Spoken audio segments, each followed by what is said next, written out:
I realized that I was getting tired of talking about the heaviness of the world every day. And as much as I love therapy, loved my therapy clients, I just knew that my skill set could be expanded.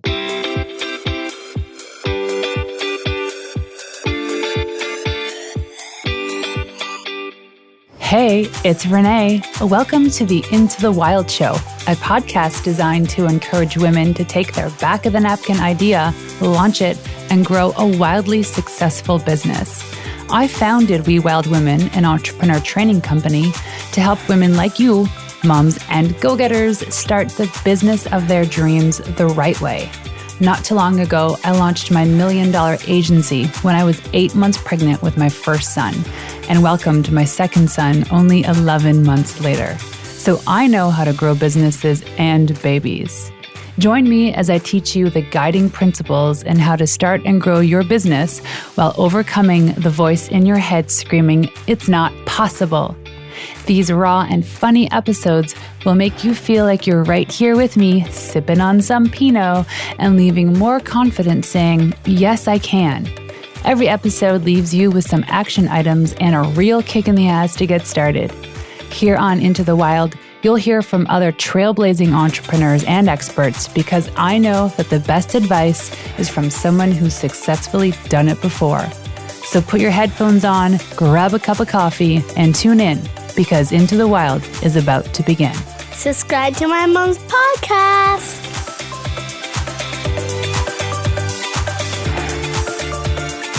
Hey, you wild women. My next guest's mission is to help high-achieving 6- and 7-figure business owners and corporate executives destroy negative thought patterns and behaviors using emotional intelligence and mindset strategy. She worked as a mental health therapist in her own clinic for 9 years until she closed her practice in 2020 to pursue a full-time career as a mindset and emotional intelligence coach. Today, you'll probably find her twerking to trap music, all about creating more ways to serve business owners and executives so they can crush their mindset, lead confidently, and continue to make bank. So please welcome the incredible Topsie Vandenbosch. Hello. I'm so excited to be here today. Thank you so much for having me, Renee. Yes, she is dialing in from California. Yes. I'm in Kelowna. Yeah, I mean, that cracked me up. We're California squared. Yes. We're just like, we have way less traffic than you guys. Oh, yeah. I mean, the traffic here is just insane. Insane. Cool. Well, I'm so happy that you joined us because I know already you're a wild woman. And just in following you and listening to you on other shows, I'm like, this girl has the energy we all need.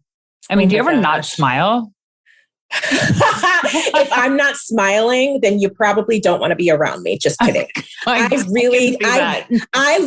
know, right? My energy, it really comes from my innate joy for life and my joy nothing can steal my joy. Nothing. Mm-hmm. I think it comes from, I have a social work degree. So that's my degree is in clinical social work. In social work, it is very much about dark humor to deal with really difficult, serious things.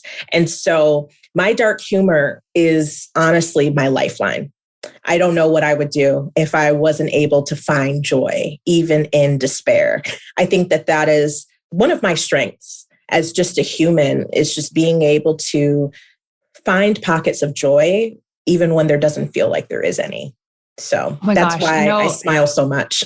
and what a good mindset to have, just instinctively. Like today I was driving home from dropping my boys off at camp, and it was 4 car lengths ahead of me. Mm-hmm. A car hit a motorcycle, and there's a point to this. And the driver went like skidding across the road. It didn't look good.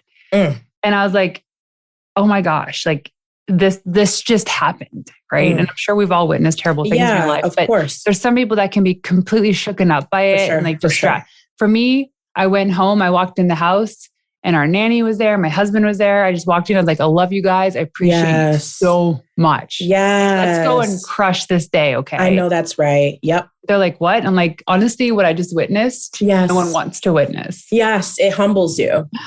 And it reminds you of what's really important in this life. Because as business owners, I see it, especially doing business B2B, like serving other business owners.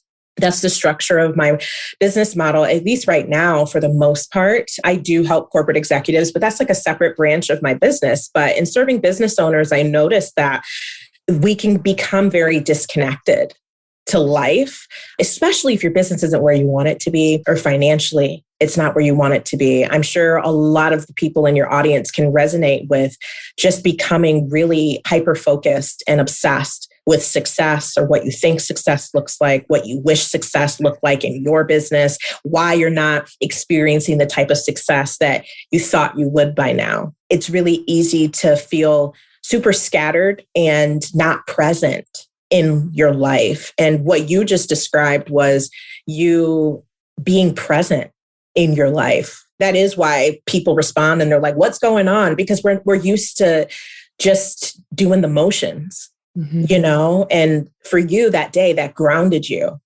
Yeah, that was today. So what was really important? Shoot, that was today. It was this morning. And wow. And it's not the first time I've witnessed something like this. But I was like, okay, obviously I was like super upset. I was like, I really hope this person's okay. But there's nothing I can actually do about it. Right now. There's absolutely nothing except for go and show the people in my life how much I appreciate them. That's what you can do. I love that. Whoa, Renee, like, what is this? I'm like, you know what? It doesn't matter, but I just really appreciate you guys. Like, yes. Cool. Yeah. Yes. Right. It's such a beautiful thing for us to really allow ourselves to just feel into what we have to be grateful for. It sounds really cheesy, but we all have to tap into that. We have to. And like success is, to me, is happiness, right? And Ed Mylett said it best when he's like, happiness in life is when the blueprint for your life matches your reality. I love that. When it's like the things you dream of, the things you want to achieve is actually happening right now. Yeah. Yep. Like that's happiness. I love that. Heck yeah. Yes. Okay. I love that so much. Let's dive into some quick questions so the audience can get a chance to get to know you a little bit faster. Yes. So I'd love to know, where are you from? Oh my gosh. So culturally, I am West African. So I am Nigerian. I was born in Nigeria, raised in the States. I come from a very Nigerian family, conservative Nigerian family. I ain't conservative though. I'm liberal AF. I don't know if you can hear that, but we can hear it. Right. And so I grew up in Michigan. In Michigan. Yeah.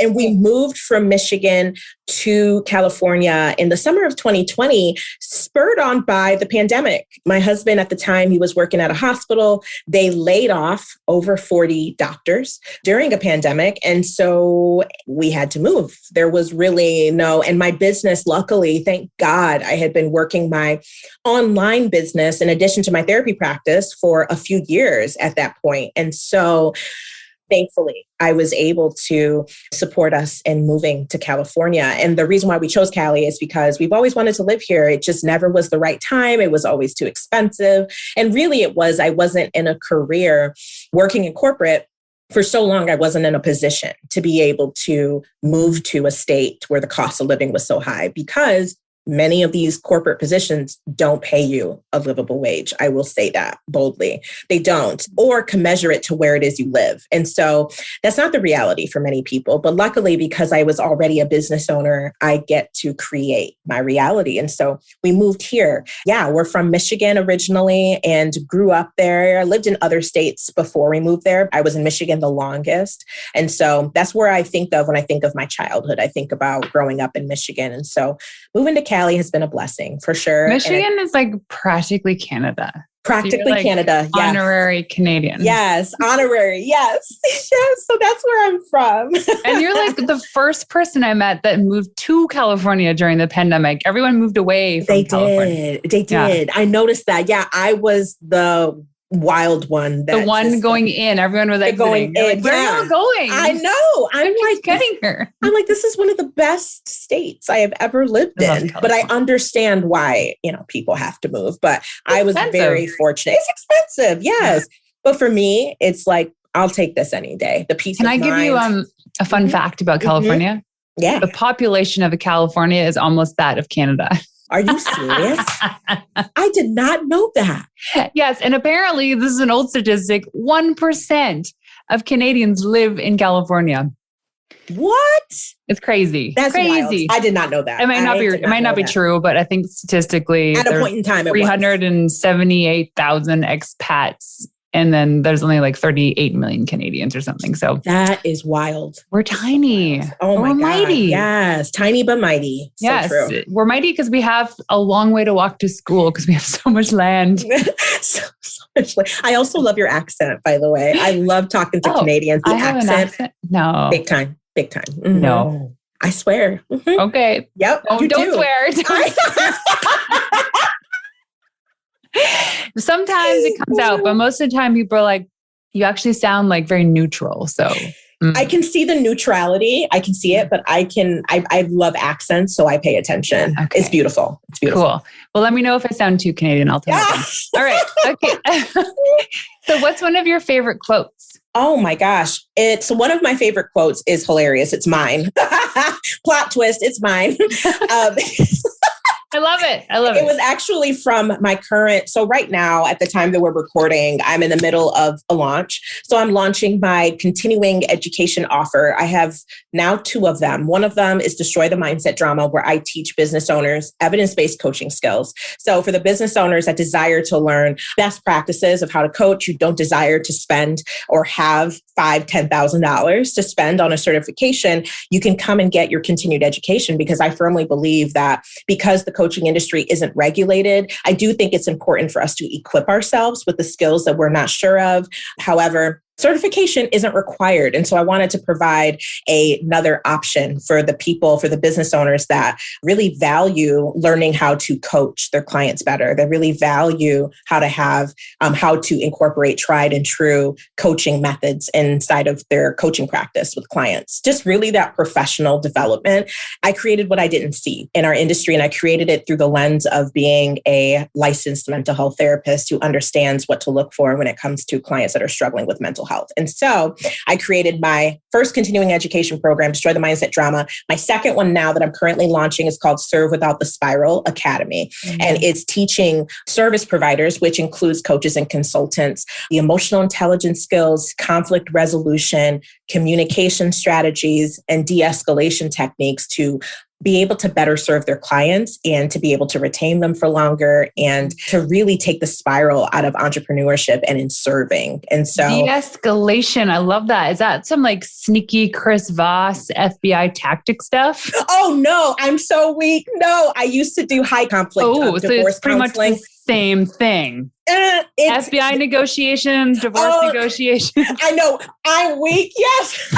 So a lot of my training and education and my coaching practice comes from my work in my field. And I know that a lot of business owners can benefit from learning some of the most important things to have in your toolbox when you're serving clients powerfully. So one of the quotes from this current launch that I loved was, many of you are struggling to set boundaries with your clients because you're afraid that you'll lose them if you do. And I firmly believe that that's one of the reasons why so many business owners feel stuck in their current business model, feel stuck with the clients that they're serving, because they are not being true to what their boundaries actually are, what they truly desire, because they're afraid that they're not going to have a business if they enforce these boundaries and expectations with their clients. It's that fear of, what if I lose them? And when I decide to change and pivot, lose them? Yes, that's the real question, is what if you don't lose them, right? But a lot of people fear that, and they feel stuck in their current situation in entrepreneurship, whether it's with the niche that they're serving, the clients that they're serving, some of their typical behaviors. And so I really wanted to equip business owners with how to handle that and how to truly do work that you love without constantly spiraling and hating it. And so, that's one of my favorite quotes. And it was from this launch. And I was like, oh, that was good. I love that. Oh my gosh. And I've talked about this in so many other episodes too. And just like, I used to run a PR agency. So you can imagine the overstepping of boundaries was big time. all the time. All the time. Yeah. All the time. And I'm like, I'm sorry, it's 3 p.m. on a Sunday. I'm with my family. No, I'm not answering my phone. No. Right? Like, I'm sorry, they misspelled your name in an article. There's nothing I can do about it. You're right. It's a Sunday. This isn't an emergency. Yeah. It's not an emergency. Yes, at all. How about we redefine what an emergency is and then we tell that to our clients? And then exactly. Yes, that's the key. Yep, that's absolutely the key. So I want to know, what is one of the best pieces of business advice you ever received? Oh, this is good. Stop asking your audience for validation that what you're creating is what they want. That was something that I learned earlier on because I kept doing market research at the time, and it was really holding me back because people would say they want this, and then I would create it. They didn't want to buy it. They would say they want this, right? And I think that there's a balance, of course, but basically, like, stop asking your clients for the answers that you know. You know what the gap is. You know the things that they need. It's your job to communicate the value of the transformation. So I stopped. And I think that was the best piece of advice I could have ever been given because it opened so many doors for me. And it stopped me from feeling resentful because I was creating things that they said they wanted, but really didn't. And so... Well, I love that. If Henry Ford listened to his customers, we would still be on horses. See? Yeah. That is, and now we drive cars. I love that. We would still be, you see, people don't like change typically. No. They're afraid of it. They're afraid of it. And like, we look at these people and we're like, Elon, I mean, love him or hate him. Yes, exactly. He's a mad scientist. He is a mad scientist. He's creating things no one's asking for. No, I mean, he's really an alien trying to get home. We all understand that. But good for him and trying to get home. Facts. I'm so weak. Not an alien trying to get It's all right. We need him so here. True. We do. I saw that he just created a robot. I said, did nobody ask you for this, Elon? But this is cute. I like it. Right. And then flamethrower. Did you hear about the flamethrowers? No. That he was selling. This was years ago. He was, oh my gosh, just like created these flamethrowers. And I don't know how much they cost, $10,000 each, so but funny. He managed to like sell millions of dollars worth of flamethrowers. I'm like, you see, all you got to do is communicate how it's going to change their lives, why they need it. And there are people who want to buy. And so I do want a flamethrower, and that's not because I'm crazy, but when it snows here, I don't want to shovel the driveway. I want to be out with my flamethrower. Yes. I love that. You're like, let's look at the bigger picture here. I could utilize a flamethrower where I live. Yeah. All Canadians would love it. Believe me. Oh my gosh. Okay. So I want to know, what is one of your biggest business mistakes? Oh, this is good. My biggest business mistake. Ooh, believing the lie that I need to sell who I am in order for people to want to purchase from me. I believe that lifestyle marketing is absolutely a piece of the puzzle. Your clients do care that you walk it like you talk it outside of your business. Like, they want to see that. However, I think that it can become super unhealthy for us to make our worth attached to whether or not someone wants to buy. So I position my expertise and my skill set now is what I want people to buy into. I don't want them to buy something because it's me or because of FOMO or because they think that they're not enough if they don't have it. I want them to purchase from a really embodied, calm, centered place where they know that they need to learn what it is that I am teaching. I think that that was one of the worst mistakes I made, is at the beginning, really attributing my worth to my work. And the two are not the same.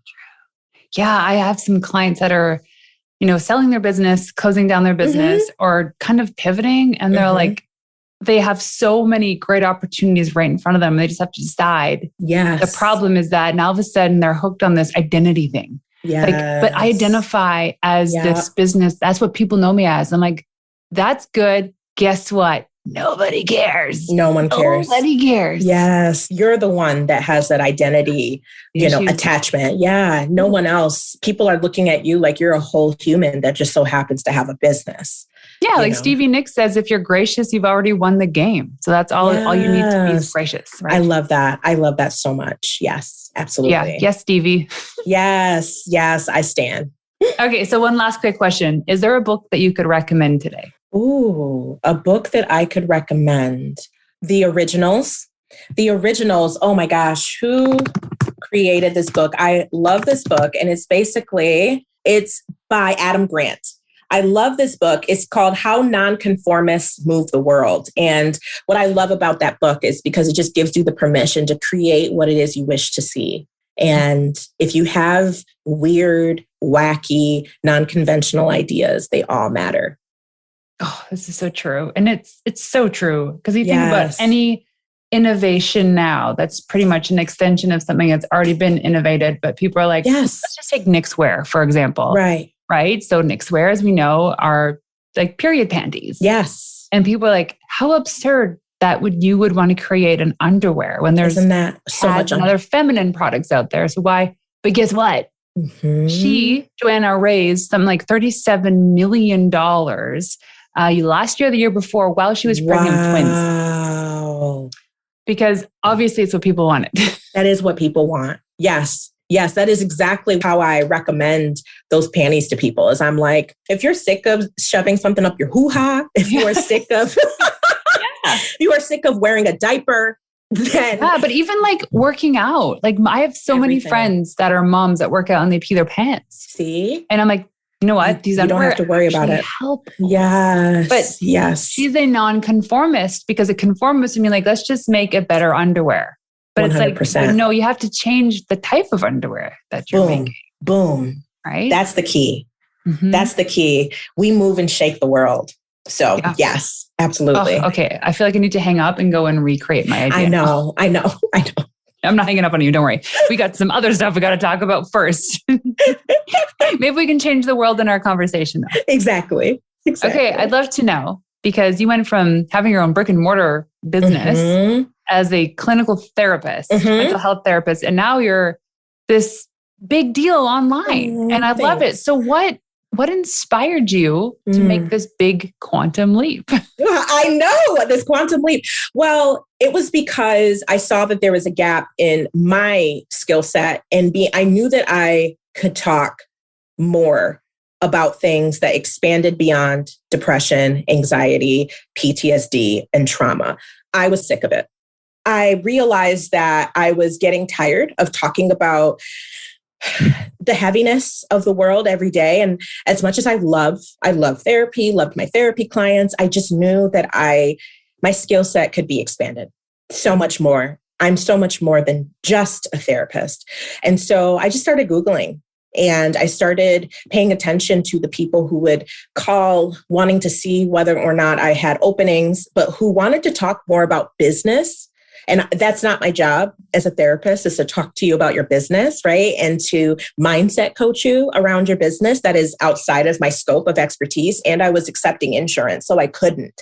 And so I just remember asking them questions, and I realized that they didn't identify as struggling with anything in terms of depression, anxiety, PTSD. Nothing in their business was causing them, deep-seated issues or struggles, but they did need coaching.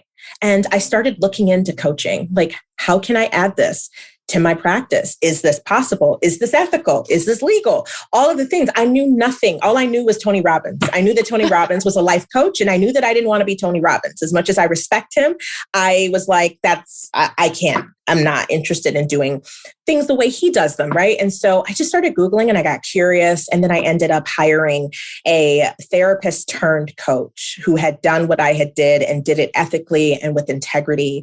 That was one of the best moves that I ever made in my career. And I really expanded who I could help and expanded my definition of who could benefit from mindset work. And so that's what happened. Is I kind of stumbled across it after being in the mental health field for so many years. I just was like, what I'm doing can be translated to so many different other industries. It's just so necessary. But I know that there has to be more than just this. And so I got curious, started asking questions, and then made scary investments. And here I am.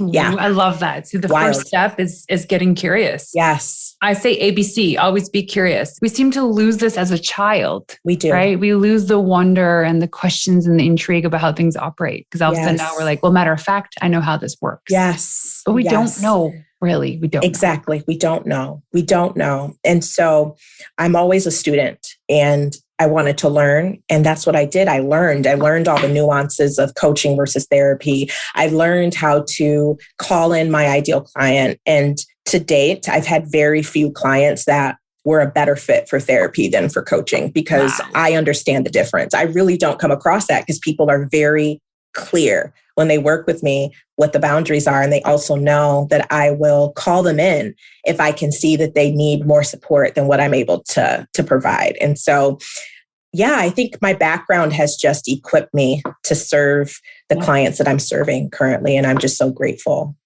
I love it. Okay. So you say the foundation of how you operate in your business and life stems from doing the inner work. Explain that to us. Yeah. The inner work is being willing to go there emotionally. I think so many of us are very much on autopilot. We struggle to do the inner work because it's not pretty. It doesn't feel great. And it can honestly be such a buzzkill. I think it's really important for me in the work that I do to be in integrity with it and to do it. Not just tell my clients to do it, but do it myself.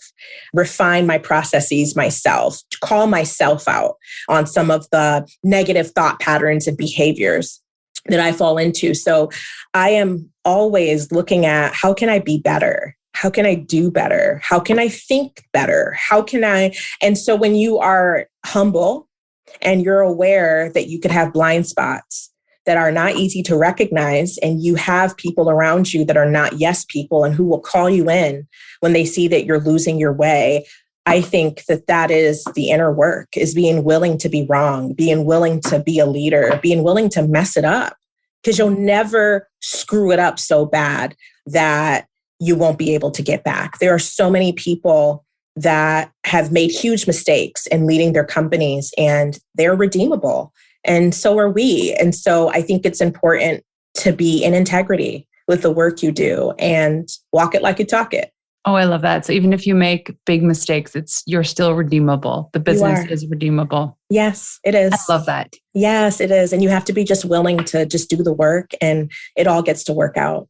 And here's the thing about the work too, because we talk about like do the work. The work isn't sit down with the journal for an hour one day. The work is every single day. Yeah. And it could be 1 minute. It could be one little mindset adjustment. Exactly. Or it could be a deep dive on something. I agree. Yep. Day. It doesn't need to be this big thing. No.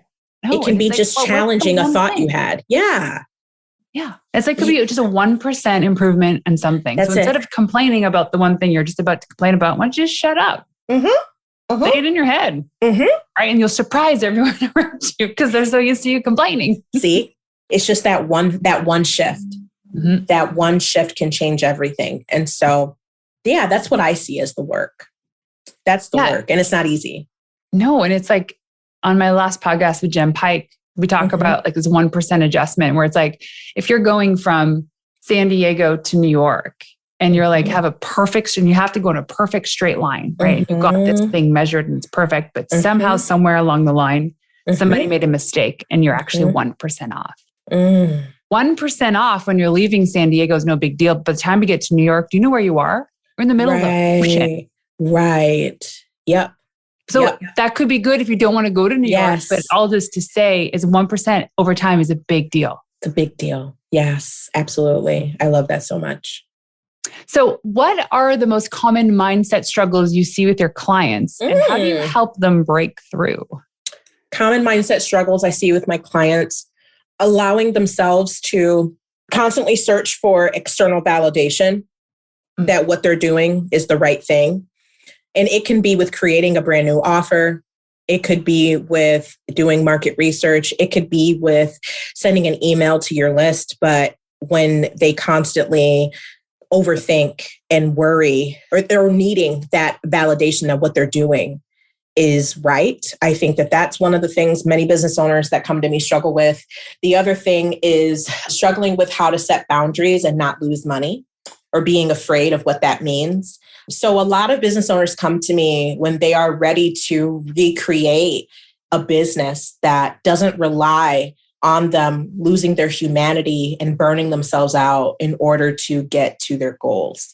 Because the financial ROI doesn't matter if you are not happy and if you've completely broken.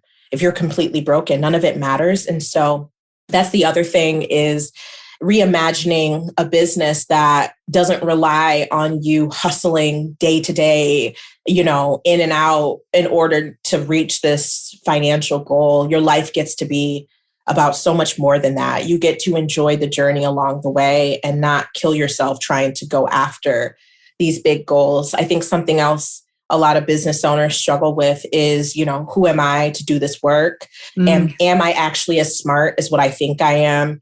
The biggest fear is that clients, for some of them, their biggest fear is that a client won't find their work valuable. It's really seeing your worth outside of the way other people perceive you. So it doesn't matter whether somebody didn't like your group program. Who gives a crap? Like how many people did? Yes. So you get to take that feedback. If it's constructive and if it's helpful, use it. If it's not, then it's not. And it doesn't have to mean anything about you or about your work mattering or any of that. I think the other thing is like only focusing on the financial ROI instead of the full picture of what the ROI is, because there's two different types, hard and soft. And so a lot of people focus on the hard ROI, which is meeting your KPIs and meeting these objectives and hitting this revenue goal. But what about the soft ROI? A lot of business owners forget that. They forget about how they feel when they're doing the thing. They forget about what are their goals and how does this align with their goals for their life? Are they structuring their business around their life or their life around their business? And so really helping business owners be able to better identify when you are focusing on the wrong types of ROI, because that can really impact the way you feel about yourself and about your work in this world. So hopefully that gives you an idea of. Did you work with both men and women? I do.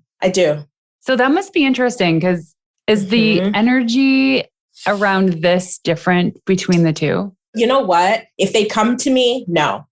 I would say if they're just looking at, if they are not open to doing the inner work, that's where there's a lot of resistance. But the men that want to work with me, they understand that they've just been socialized a different way and they're ready to learn another way of dealing with their emotions. And that's the beautiful thing. So no, I haven't seen a difference at all. I do work with, women are, or those who identify as women, non-binary, et cetera. I love working with y'all. And I love working with men because they're typically more matter of fact. But honestly, when they come to me, they're ready to go. They're like, I'm ready to undo some of this. And it's such a beautiful moment. Honestly, it's such a beautiful moment. Yeah. The process of the inner work is like probably some of the most painful emotional work you have to do. It is. We all have traumas. Right? Yeah. Exactly. And even for me, it's like I grew up in a very privileged middle-class family with a healthy family unit. And I had a great childhood. Yeah. I was bullied as a kid in grade school. Yeah. Right. But when we look at it from like the outside, it's like, but how you don't have the right to deserve this trauma because your childhood was so great. Yeah. And it's like, but I do. Yes. You look at like, you can have 5 people have the same experience in some traumatic event and they all have 5 different outcomes. One person gets over it right away because they do the work right away. Yes. The 5th person is like traumatized for the rest of their life. Absolutely. Yep. Right. So it's like we all have this work to do regardless of how old you are. Yes. Absolutely. I agree. Tough. It's tough. And I get nightmares from it. No, but it's really tough. It is tough. But that's the beauty of the inner work is that you're never done. It's just, like you said, 1% better every day. Right. And then you experience more things and you have to work on those things. Exactly. It never ends. Exactly. It never ends. It never ends. A vicious cycle. So enjoy the journey. Yes. Exactly. This is life. Yes. Okay, so I want to talk about the quantum leap. We kind of dabbled about this before we pressed record, and I just love that word. And you talked about like what happens if you only chase after financial success. You just kind of talked about like the hard and soft of it, but we think of like success mostly from this perspective of financial success, which is important. Like pay the bills and give a little bit, right? Yeah. Yep. And outside of that, it's like there's so much to strive for. So when I coach my women, it's health, wealth, and relationships. Okay. Yep. Health foundation is absolutely the first thing, right? Relationships, second thing. Like you think about it, it's like you could lose everything that you have in your life, all the physical, tangible things. Yep. If you keep the people and the network, you can build it up again. Absolutely. Right. And so like finance, yes, is important. I believe everyone should maximize their potential of creating income because they can give back. Yes. But you talk about chasing quantum leaps. Yeah. And like, what is that quantum leap? And what happens if you're only chasing one thing? Yeah. Yeah. So for those of you that are more on the spiritual end, so the quantum leaping, if you have heard of the quantum leap, is typically where you are able to jump levels, so to speak, and you're able to collapse time and do something in 60 days rather than 60 years. I'm just throwing that out as an example. I know 60 years is forever, but maybe, typically what could take a business 4 years, you're trying to do it, within 6 months, whatever. And what can happen for some people is they get so focused on this monetary goal or this status-based goal, but they don't factor in everything that comes along with it. So if you're wanting to have a $300,000 launch, do you and are you equipped in your back-end systems to sustain that? Are you equipped to really serve those people really well? That is what a lot of people miss when they only focus on the financial ROI that they're hoping for. They're not always focusing on everything that leads up to it. If you're not appreciating the 20 people that got inside of your program, ain't nothing going to change when you get 300 people. Oh my God, it's so true. Amy Porterfield was like, when she talked about the success of her career, how she would do these Facebook Lives, and she'd go some days when she first started, she'd show up and there'd be nobody there. But she went through the motions as though it was a room of 100. And the next time she did it, there was 2 people, and then there was 5, and then there was 12, and then there was 30, and then there was hundreds. And now there are thousands. Thousands. Because she kept showing up. Yes. Right? She kept showing up. And I think that's what happens to a lot of business owners is they don't see the results that they were hoping for. And so they get discouraged and they feel like it's not working. We listen to these people that have had these $1 million launches. And it's like, we just made $1 million in a month. And I'm like, that's great. But what we fail to see is that it took them 10 years to get there. Yes. And a team of 50. Yep.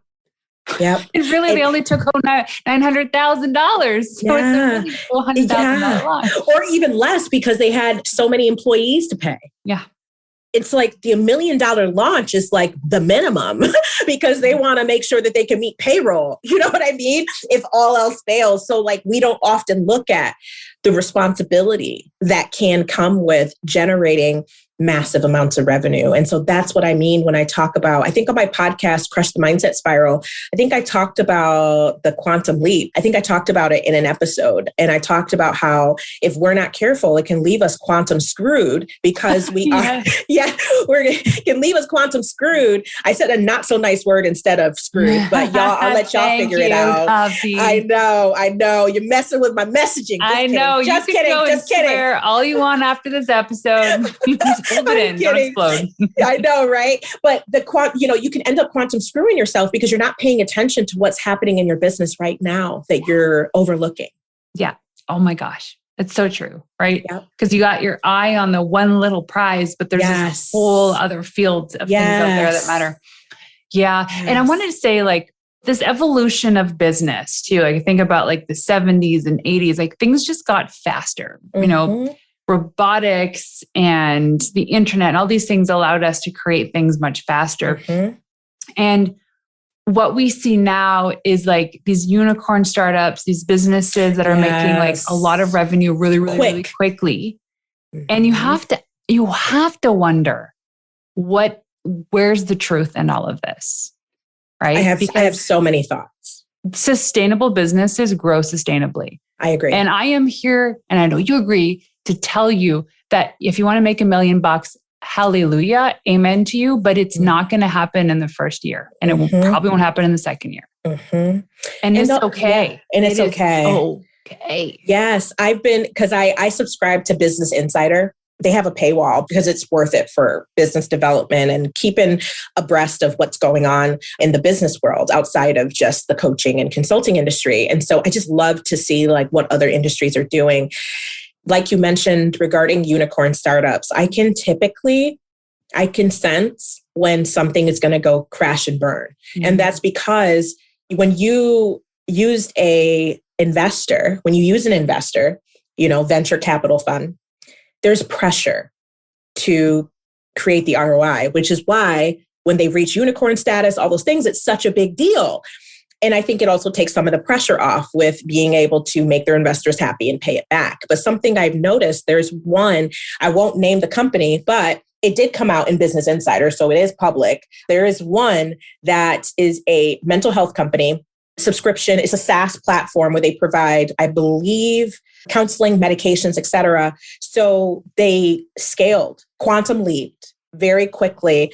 And the back end of their business right now, they're being investigated because they were not able to keep up with the documentation, with the paperwork. They didn't have the infrastructure to be able to handle it. I'll have to tell you who it is when we're done recording, but it was wild to read because I could see this happening from a mile away. Yeah. And I used to be in this like hard, like I used to live in the valley. And so it was like hustle mode all the time, grow, make as much money, repay your investors. And I'm like, wow, this is the way business is supposed to be. And then as of late, I'm like, whoa, that is so not healthy. And what a terrible example for my kids that we expect them to work 60 hours a week. Isn't that wild? Yes. Like, no, honey, you want to play Monopoly at 2:00 because school's out?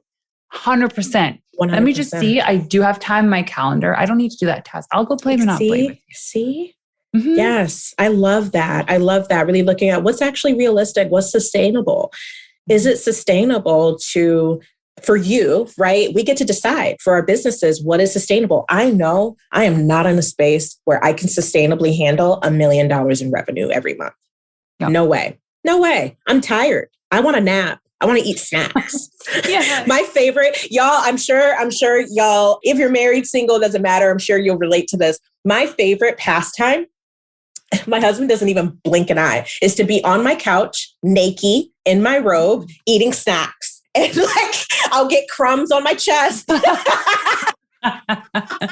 And it is I'm just a happy camper. I'm so that's happy. Your thing. That's your place where you're safe and that's you're comfortable. That's luxury to me. And it tops up your love tank because we need our love tank. Yes, we do. So you got to figure out what's sustainable for you in your business.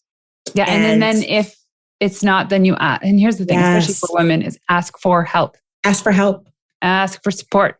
Yes, absolutely. Mm-hmm. Absolutely. Like, hey guys, I've actually launched my morning practice planner. And if you go to wewildwomen.com and you hit the shop button, you can actually pre-order the planner.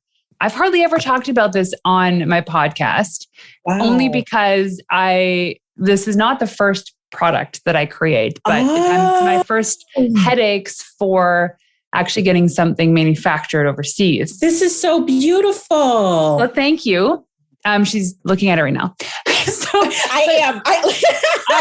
There's been some back and forth about like price adjustments and shipping times. And I was like, oh my gosh, this is taking forever. And like, somewhere in the universe, it was like, you can only ask people to buy it from you when it's ready. Oh. And I'm like, no. Pre-orders are life. Now, okay, buy like 500 of them and then we'll get it shipped to you. And honestly, that's like so much more sustainable because you're creating for the demand, not because of these random numbers you've made up in your head. Like I think it's genius, and people do it with books all the time. They pre-order all the time. I love that. Yeah. So it's sustainable. And you know what? This is not like my $1 million idea, but I'll tell you what, I know what this thing is. Yep. It's like my quantum leap. That's a baby seed right now. Yes. And it's planted because it's going to become something that I don't know what it is. It is. That's what gets to happen. Yes. Okay. So I have one last question for you. Yeah. When I ask you what it means to be a wild woman, what is that for you? Untamed.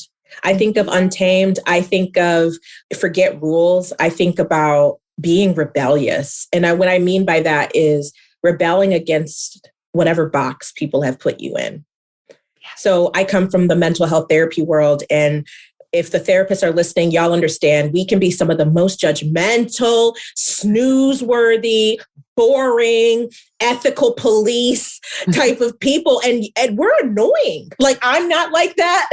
You're not like that. But I do know a lot of therapists that are. And so when I think about being a wild woman, I just think about being unconventional and just fully accepting and owning all parts of you, even parts of you that you had to abandon before. And I vowed to myself that in business ownership, I would be fully myself. As a therapist, I would be fully myself. And it has done nothing but bring me so much success. Yeah. Well, you're amazing. Oh and my you're God, so are you. A wild woman. Thank you. I love it. So Topsie, if people want to go online to find you, where are they going to go? Yes, go to topsievandenbosch.com. We'll put that in the show notes and join my email list and download my incredible free guide, How to Destroy the Thought Spiral in Entrepreneurship. That'll really give you a good taste of the framework that I use with my clients and how I help business owners really reframe, restructure, and reimagine a mindset that allows for them to enjoy their business the way that it was intended. And so go to my website. My website's fun as I don't know what. Join my email list. That's where the magic is. And I can't wait to meet you. And then you can find me on Instagram at Topsie Vandenbosch. We'll have that in the show notes too. Yeah. Well, thank you so much for joining us today. Thank you for having me. I appreciate you. So there you have it. Thank you for tuning in to another episode of Into the Wild. To make this girl happy and to help reach other women who are dreaming of starting their business, please leave us a 5-star review on iTunes and everywhere you listen in. Also, if you want to find me in the wild, check me out on Instagram at Renee_Warren. That's RENEE_WARREN. And leaving you with one of my favorite tips of all time, the best advice you could ever receive is from someone who has successfully done it before you. Until next time, ladies, peace out.